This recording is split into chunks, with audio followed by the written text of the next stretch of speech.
Think of a simple yet sad explanation why third-party companies outside of Japan do not want to support the Switch. Okay, considering the Switch is is on the same power of the PS4, Xbox One.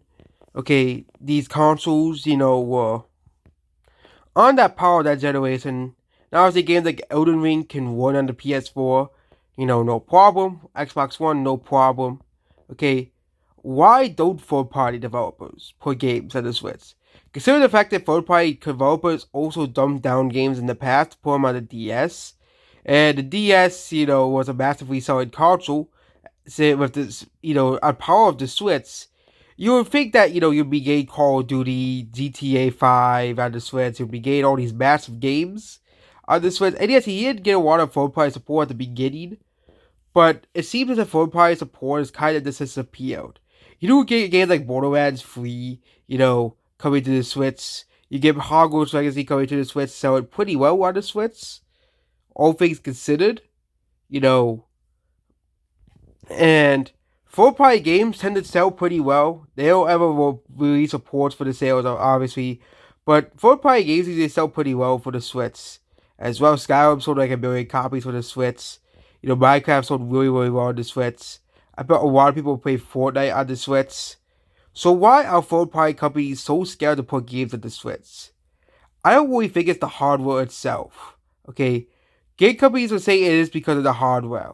That's their excuse. But I have a more sad reason. Nintendo's previous console was the Wii U. Okay, it says, why the F there's no Elden Ring, Resident Evil 3, no Resident Evil remakes, Dragon's Dogma 2, etc. It's from the PS4 generation to PS5 games downscales, so angry Nintendo is a pussy for third-party support. I think Nintendo is trying to push for third-party support. Third-party companies have made it clear they don't want to put games at the Switch. Even though they would, 20 years ago, they would put games at the DS, and even if the DS games were downscaled, they still put games on the Switch DS or put games on the DS, especially in the very early days. There was massive third-party support for the DS in the first 4 to 5 years of the DS's lifespan. This wasn't unheard of. The Wii also had a massive amount of third-party support for their console. The Game Boy Advance did too. The Game Boy did.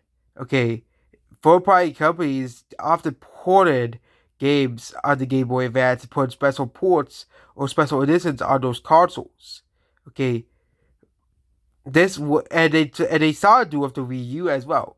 The Wii U just started receiving ports of just PS3 and 360 games.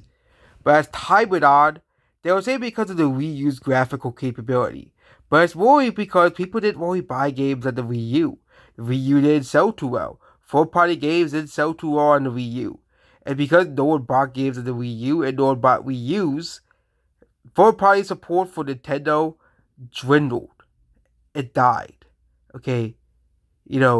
That's what happened for third-party support for the Switch.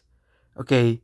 I think they'll realize a mistake, and the Switch 2 will have third-party support from the beginning throughout the whole console life cycle.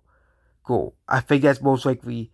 The DS had third-party support throughout the whole console life cycle. The 3DS didn't really have much third-party support. Again, the 3DS wasn't selling too well at the very beginning. But Nintendo still turned that console around. I think they are going to make the main mistake if, they still refuse to support the Switch 2. But I think most likely third-party companies will support Switch 2, most likely, usually with bestseller games, first like Baldur's Gate 3 and Elden Ring. So yeah, that's about this video here. Goodbye.